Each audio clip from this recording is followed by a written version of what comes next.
ناموس رسالت کی بات آئی، پیر سوئے رہے۔ کون تھے سڑکوں پہ؟ پیر تھے کہ مولوی تھے کہ نعت خواں تھے؟ قوال تھے جن کو سرمایہ کھا گئے جو سارا ہمارا، یہ لوگ تھے؟ تحریک ختم نبوت میں ڈنڈے کس نے کھائے؟ علماء نے۔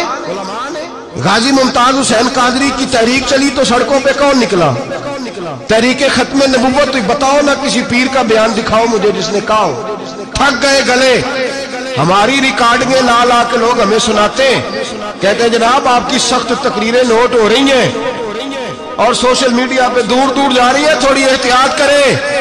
تو میں نے کہا یار کس طرح احتیاط کریں؟ کیسے احتیاط کریں؟ جس کتے کو اس کا مالک 4 روٹیاں ڈالتا ہے وہ ساری رات آوازیں دے دے کے گزار دیتا ہے کہ میں کسی کو اندر نہیں آنے دوں گا۔ ہم نے تو ساری زندگی رسول اللہ کا کھایا ہے۔ اصل بات بتاؤں آپ کو کیا ہے؟ دین مفت میں ملا ہے،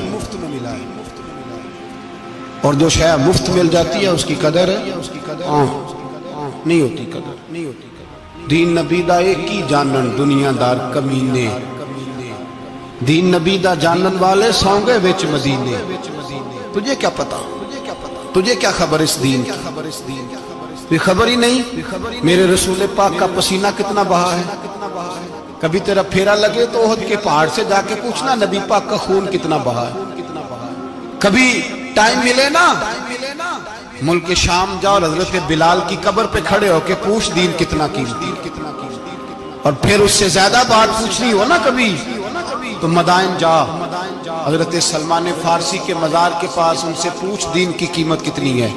وہ تجھے بتائیں گے کہ کئی 100 سال لگ گئے نبی پاک کے قدموں میں پہنچنے تک، 100 سال، کئی 100 سال۔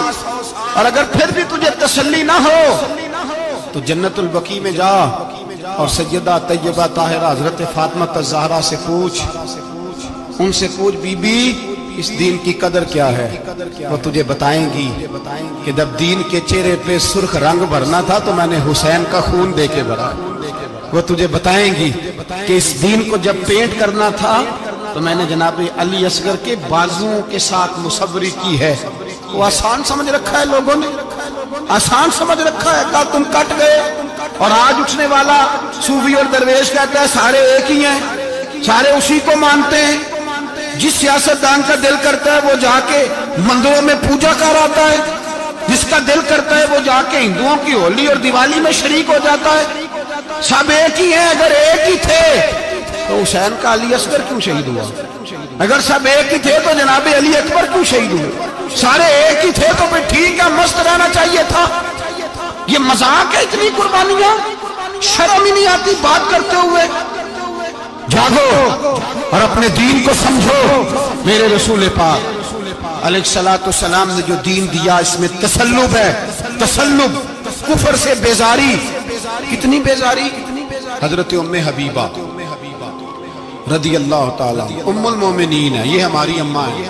ام، ماؤں کے نام تو بچوں کو آنے چاہیے نا، یہ مومنوں کی ماں ہے، ابو سفیان کی بیٹی ہیں۔ حضرت ابو سفیان رضی اللہ تعالیٰ عنہ کی بیٹی، نبی پاک کی زوجہ ہیں، جناب امیر معاویہ رضی اللہ تعالیٰ عنہ کی سگی بہن، حضور کی زوجہ تھی، بہت بڑے امیر باپ کی بیٹی تھی۔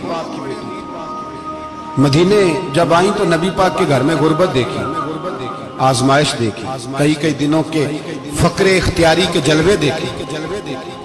ابو سفیان ایک مذاکرات کے سلسلے میں مدینے آئے اور کہتے ہیں میں نے سوچا سیدھا اپنی بیٹی کے گھر جاتا ہوں، تو کہتے ہیں میں حضرت ام حبیبہ کے صحن میں داخل ہوا تو چارپائی پہ بستر بچھا ہوا، اور ام حبیبہ ایک سائیڈ پہ بیٹھ کر تو سوئی دھاگے کے ساتھ کوئی کام کر رہی۔ ابو سفیان کہتے ہیں میری بیٹی کی نظر پڑی تو ام حبیبہ جلدی سے اٹھی، اٹھ کے بستر جو چارپائی پہ بچھا ہوا تھا وہ بستر اٹھایا، لپیٹا، اندر لے گئی۔ بعد میں باہر آئیں تو میں نے بیٹی کے سر پہ ہاتھ رکھا، میں نے کہا بیٹی میں سمجھ گیا، بستر پہ میری نظر پڑی ہے، لگتا ہے کئی سال پرانا ہے، پیوند بھی لگے ہوئے، تو اس لیے اندر رکھا ہی ہے کہ پرانے بستر پہ باپ کو بٹھاؤں گی، اس لیے رکھا ہی ہے۔ تو بیٹی امیر گھر سے آئے تو غریب گھر میں اس کی شکایتیں ختم نہیں ہوتی، پر دین کے ساتھ تسلط ام المومنین کا،